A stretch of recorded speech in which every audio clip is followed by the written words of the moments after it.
Guys বিয়া বাৰুত আমি ল'ৰাগিলাখান দেচোন কিমান চিম্পুলত থাকোঁ, কিমান ভাল লাগে হয় না? চাৰ্ট এটা পিন্ধো, পেণ্ট এটা পিন্ধো হয় না তোমাৰ?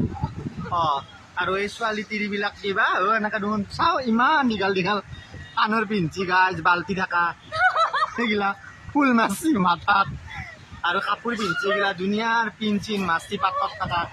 ইফালে চাওঁ আকৌ ফুলটো দেখো এইগিলা ফুল চুল কপৌ ফুল চুল মাছটি এইগিলা ধুনীয়া জাপি থকা কাপোৰ পিন্ধছি। কেনেকৈ পাৰে আমি হ'লে নৰো, ইমান শক্তিয়ে নাই। এইগিলা কাণত পিন্ধছো, কাণৰ বিষত থাকিব পৰা নাই। সিহঁতৰ এইগিলা দুগদুগী মন্দিৰৰ ঘান্তি চাওঁ এয়া কিমান কি পিন্ধছি গাইজ, আমি নৰো। হ'ব দে গাইজ, কিনো কম আৰু বেলেগ। এইটো মামী হয় আৰু এইটো আমাৰ বাইদেউ হয়, এইটো ভণ্টি হয় আৰু এইটো মামীৰ ছোৱালী কণী মামা।